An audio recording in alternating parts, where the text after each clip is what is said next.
Pakistan.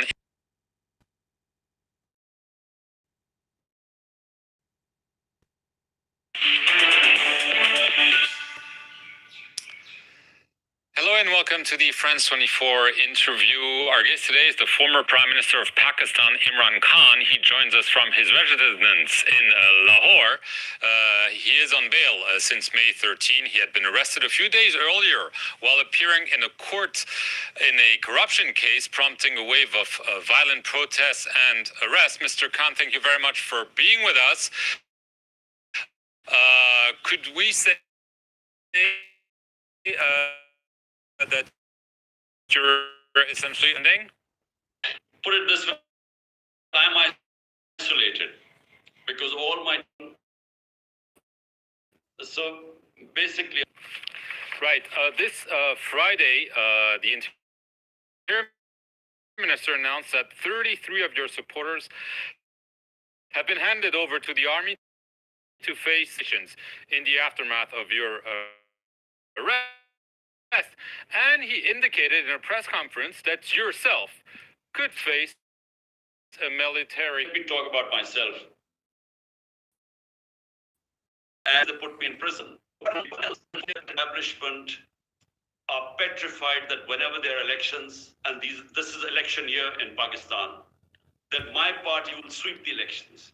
So what they're trying to do is to get me out of the way, either in prison. And what they have done now is this complete crackdown on anyone who is a PTI a supporter, anyone who gives funds to the party, the political workers. There's a complete unprecedented crackdown. People are in jails right now, including women. Never in our history have women been treated the way they have been. So therefore, the situation right now is that they are desperate to dismantle my party, which is PTI. And one of the tactics now they are using is our military courts, because normal courts find it very difficult to convict anyone on these false charges. So I get bail in every case because the cases are frivolous. But now this new tactic coming in of military courts, which basically means the end of our democracy. As you mentioned, over the past few days, several prominent members of your party have either left their position, quit, including two former ministers, Shireen Mazari, Fawad Chaudhry. Is this the beginning of the end of the PTI? I should add that the defense minister said that the government is considering a ban on your party for attacking the state. Well, first let me explain what they are. The reason why they are trying to ban the party, and what's the reason behind it. What happened was that when I was on bail, I was sitting in the precincts of the High Court in Islamabad, and the Rangers, which is the army, out of nowhere they came, they did a commando action, people around me, they beat up the staff of the High Court, and then as if I was some sort of a terrorist. And it was all illegal. I was abducted. Now, when the images went out, there was going to be a reaction. But unfortunately, this was used as a quote. This is exactly what Adolf Hitler did in 1933, when he used the fire in the Reichstag in the parliament as a way to crush the communists. This is what they've done right now. If there are two or three military buildings, especially the Corps Commander House, they were affected because of arson. Well, take action against those people who were involved. How come all over Pakistan, anyone who's a PTI has been arrested? Over 10,000 people. How can you arrest 10,000 people? And anyone who had nothing to do with arson. So it was just a pretext to really demolish my party, dismantle my party. And that's what they're doing right now. And these military courts is just, unheard of in a democracy. It means basically that our normal courts are not functioning. I mean, how can you have military courts in a democracy? Right. You've accused the Prime Minister and the head of the army to be behind what you describe essentially as a political vendetta, even some assassination attempts. You've also called repeatedly for early elections. However, I heard you say this week that you would be ready to form a committee to negotiate with the authorities and trying to find a way out, and even step aside if need be. This sounds like an olive branch. Can you explain exactly what this is about? Look, my government was removed 13 months ago. Consistently, I have said that I'm a politician and we believe in dialogue and we want to talk. Problem is that the ones who removed me got scared that I had so much public support, and the by-elections that took place subsequently, out of 37 by-elections, my party swept 30 of them. So they got scared that the ones who removed me, they thought if there would be elections, I would be back. And therefore, even when the Supreme Court announced, according to the Constitution's elections of the province of Punjab, where I'm sitting right now, which is 60% of Pakistan, the government refused to hold elections. So they are running away from elections. And meanwhile, what they're trying to do is to crush the party through these means, these fascist tactics. I mean, this unparalleled victimization that is going on right now, we've never seen this in our country. And actually, the worst is it's dismantling our democratic system because they're not listening to the courts of Pakistan. The courts give a judge, give someone bail. He's immediately picked up by the police and another case is slapped on him. There's custodial torture my people are facing. They're living in inhuman conditions. It's very hot right now. People are crammed in small cells. And therefore, then the magic word is that, look, we'll release you.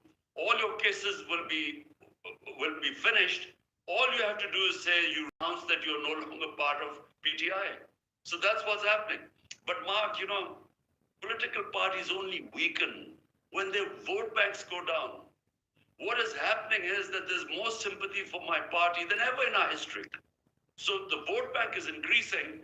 It doesn't matter if people come and go, because all that matters is that in a parliamentary democracy, people will win on the ticket of PTI. And that's what will happen. Right, but are you forming a committee to try to negotiate with the authorities despite all the accusations, yes or no? Well, yes. I mean, but this is not the first time. There was a committee before too. So again, I'm announcing a committee today. The whole point is that our country is going down. Our economy is in a mess. We have the worst inflation in our history. Our growth rate has gone into minus from 6.1%. So exports, everything is going down. The entire revenue collected by our government goes into servicing our debt. So we running our country on debts, on further loans. Therefore, my point is right now, just to keep me out, the whole system is crashing. I mean, they're not holding elections. The courts, they don't listen to. The Constitution of Pakistan is discarded. So I'm saying that, look, why not hold talks and make me understand? If you think that I'm such a big threat to this country, well, on the negotiating table, make me understand. And if you don't want to hold elections now in October, how does Pakistan benefit from that? Because our economy is sinking. Because there is no political stability, there will not be any economic stability. So all I'm saying is that let's sit down and talk rather than this victimization which is going on and the merciless persecution of my workers and all my senior leadership is in jail. They can only come out on one reason: if they renounce, if they leave my party. Right. Just an important point. You mentioned elections. You've called for early election. They're slated for October. From what you just say, I'm understanding that you could accept holding the elections on schedule that is in October and not necessarily continue to call for early elections. Is that correct, Imran Khan? Well, Mark, let me make you understand. If you dissolve, out of the 4 provinces, my party was in power in 2 of them, which is 10% of Pakistan. So the Constitution says if you dissolve your government, the elections have to be held in 90 days. This is the Constitution of Pakistan. So I dissolved my two governments. More than 90 days have passed, but there are no elections because the government is refusing to hold elections. So we went to the Supreme Court. The Supreme Court ordered elections in Punjab on the 14th of May. The government refused. So they are so scared of elections and they're scared of my parties sweeping the elections. They're refusing. They're even violating the constitution of the land and the rule of law. So this is what's worrying right now. In the two provinces, according to constitution, there should have been elections. There are no elections. The main elections, the federal elections, are supposed to be held in October, which is fine, which is the government's prerogative. But my worry is they're not even going to hold elections in October if they think we are going to win. Right. Last question, Imran Khan. Obviously, you've claimed that there were attempts on your life. Do you feel safe right now at home, or if you have to go to court again? I'm not at all safe because the people who tried to kill me once, when I had bullets in my legs, they tried to kill me again on the 18th of March. In the judicial complex when I went in, I was very lucky to survive that because I just got out in nick of time, otherwise they would have killed me there. And my fear is that they know that even if I'm in jail, my party is going to sweep the elections. So I think that's why they will, I feel there will be another